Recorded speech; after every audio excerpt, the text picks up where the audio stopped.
Welcome to day 2 of online physics. You should either be watching this on Thursday, which is National Picnic Day, or Friday, which is National Arbor Day. Again, I put National Arbor Day, and I have the GIF representing that. Today's objective is to understand what we knew, in quotes, about the movement of objects in the sky. You're going to know you're successful today if you can describe a past model of our solar system. So today you should have already gone through our false quiz. False quiz for day number 2. You should have watched the review video going over the false quiz for day number 2. And then you are currently watching through our space notes, our notes starting to talk about space and celestial motions. In terms of announcements, this is day 2 of online learning. And then day 1 false quiz should have been turned in on Wednesday by midnight. If you haven't already done that, please make sure you send me an email and let me know. And then in the future, next week, we are going to be continuing talking about our improvements for our models for our solar system and kind of moving forward with that. The first thing I wanted to do is just kind of start out by talking about the technology that people were making these models with. And I think it's really important for you guys to know, like, when we are talking about these models were created in the Greek times, right? Thousands of years ago.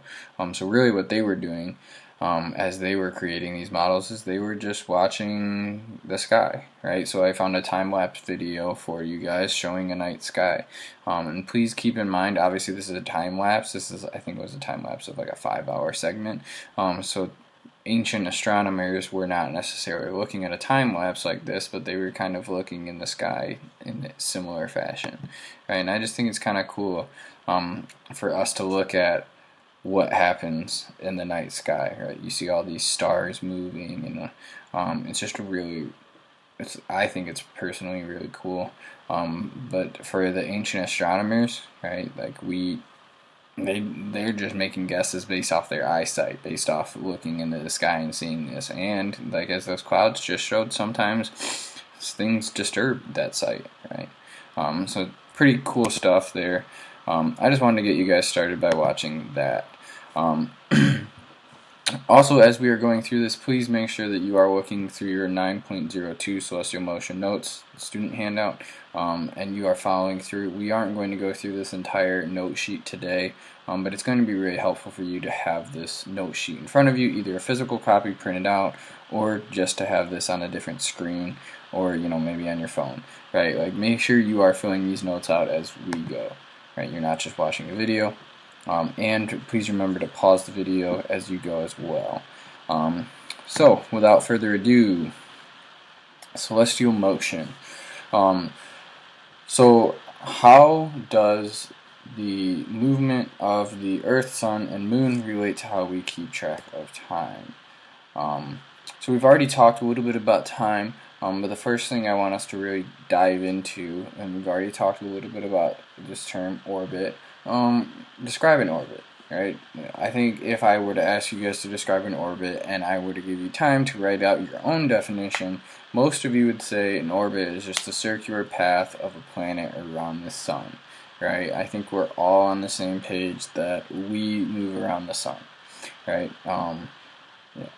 Unless you're really controversial, I think we can all agree that we are rotating or orbiting around the sun, and the sun is kind of staying in the same spot, right? I think that's common knowledge at this point.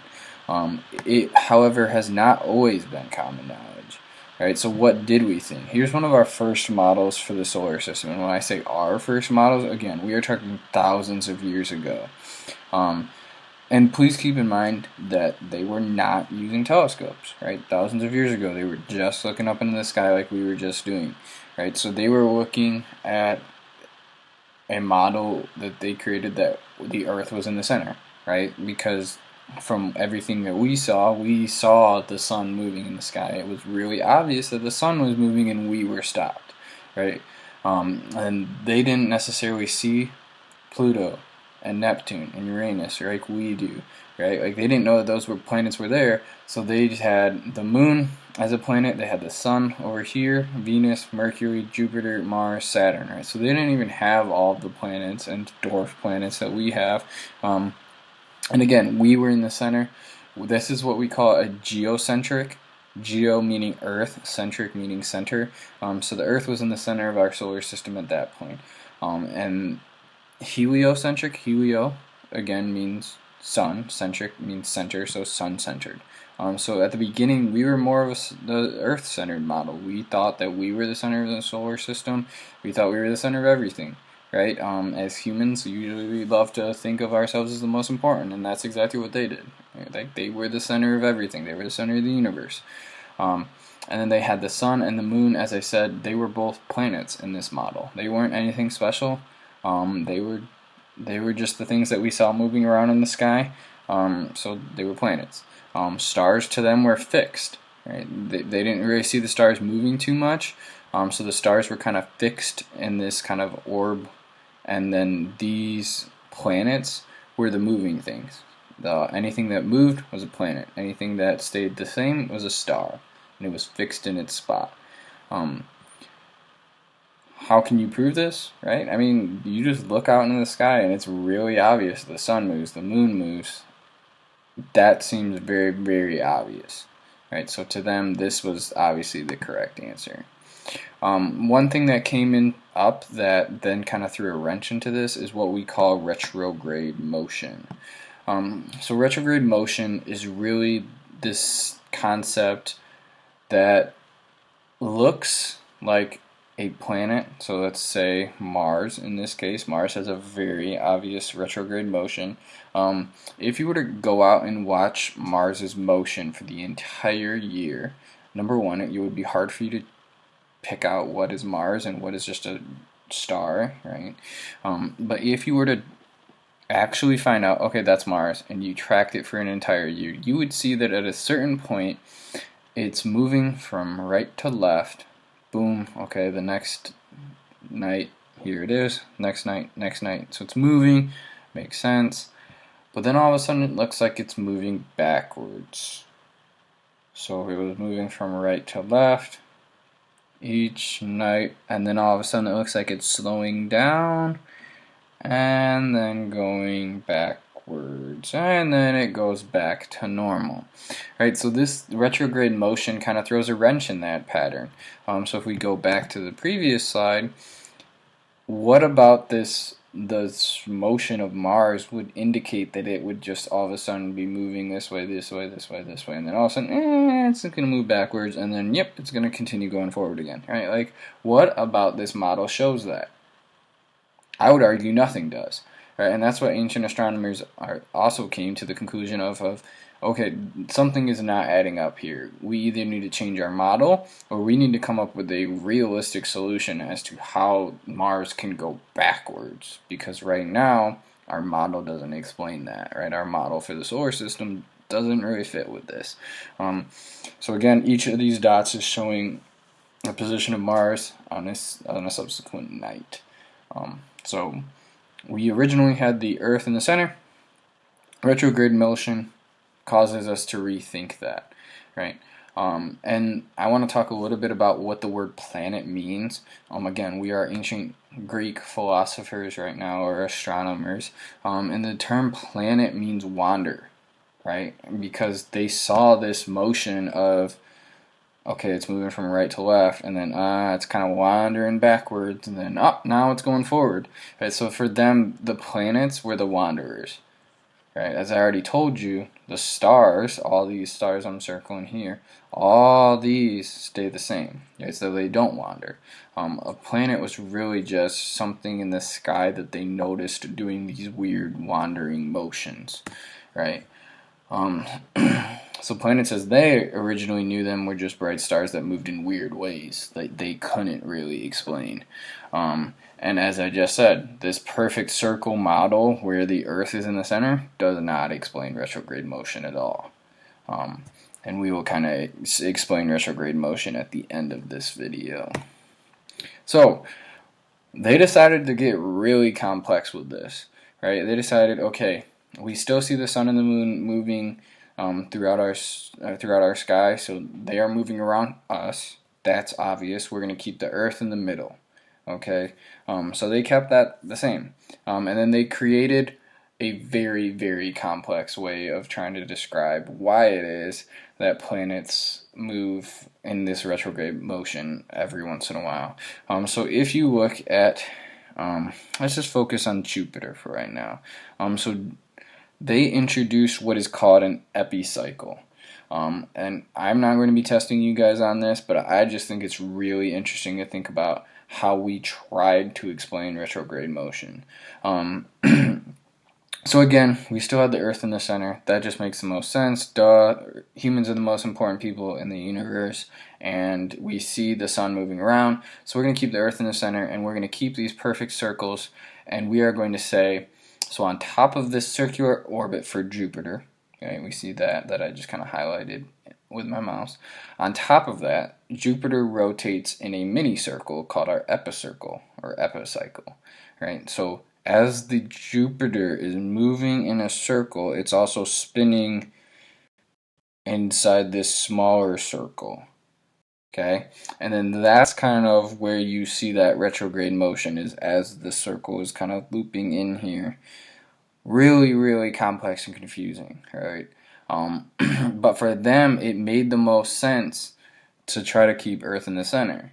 Right? As I said earlier, we are the center of everything, especially because we viewed ourselves as the most divine of creation, right? Like, we viewed ourselves in this highly, highly egotistical way, so, like, obviously we're in the center. So, that model still doesn't really do a good job of explaining it, and honestly, like I said, it makes it a lot more complex. So that model still fails to explain the phenomenon of retrograde motion. And when a model does not explain something as well or as clearly, you got to move on to a new model, right? And eventually, we moved on to having the sun in the center. And I will explain in a second how having the sun in the center and then having the Earth as just one of these other planets, with Venus, Saturn, Mercury, Jupiter, and Mars, how that can properly explain retrograde motion. First, though, I think it's really important for us to explain some of these ancient astronomers. So Nicholas Copernicus, he was the first to suggest that there's this heliocentric solar system, so that we are not in the center, that the sun is in the center. And then there's a scientist that I'm sure a lot of you have heard of, Galileo Galilei. He supported the heliocentric model, and I'm sure most of you have heard about the fact that he was, so strongly supportive of it that he was put in house arrest and then died in house arrest. But he was a more important scientist for a variety of different reasons. Number one, he created more advanced telescopes, and this is where he kind of helped to go away from our ancient Greek models, and he also helped to advance the way that we do science. Which we won't talk about, but he just helped to advance science a lot. And there's Tycho Brahe, which we will talk about, a scientist who used his data, but really what Brahe did is he just took years and years of astronomical data. Where in the sky are these planets? Where in the sky are these different stars, etc.? And so he was just taking years of data. So the final thing that we're going to go through for today is just an explanation of why retrograde motion is happening. So again, we altered our model from having the Earth in the center to having the sun in the center. And with the sun in the center, and then us here, and then Mars on the outside of us, this can be a good explanation of retrograde motion. So we are going to use a brief track analogy here. But really what retrograde motion is retrograde motion is the Earth on the inside of the track and Mars on the outside of the track. So we on the inside of the track are moving faster. Sorry, I had a brain fart there. We as the Earth are moving faster on the inside of this track than Mars is on the outside. So as we are passing Mars, right, so look at this first picture. We see Mars moving in the correct way from right to left. But then as we start to pass them, it looks like Mars is slowing down. Okay, so we can see, and letter C here it looks like Mars has started to slow down. And then D, now it's starting to go backwards. Right? Now it's starting to go right to left from our perspective. Sorry, from left to right. So it looks like it's starting to go backwards. And then once we get over here and we've passed them on this curve, now it looks like they start to go forward again. Right? So it's not necessarily that Mars actually is going backwards, but that as we pass them on our curve here, from our perspective, because we are going faster than them, they look like they're going backwards. So that's the actual explanation for retrograde motion. Obviously, that's a complex subject. I'm not going to be too concerned if you can't explain this in the most detail ever. What you do need to know about retrograde motion is that retrograde motion is a huge part of why our models started to shift away from having us in the center of the solar system and moving towards the sun in the center. And actually, what we're going to talk about next time is another piece of evidence that provided by retrograde motion, which made us need to change our model still. So even this model is not 100% accurate, right? Perfect circles around the sun. Most of you kind of know why that's not a perfect model, but we will be talking more in advanced models and Kepler's laws next week. But for today, really the important thing is that you know we advanced our models from having the Earth in the center, the sun as a planet, to this super complex, weird one, to then saying, okay, sun's in the center. Alright, that's really the important part for today. And you should know that retrograde motion was kind of the phenomenon that made us decide, something's a little bit off about our model here. We will be talking about Kepler and how he further advanced those models and further explained retrograde motion, but that's for next week. Anyway, have a good weekend, guys.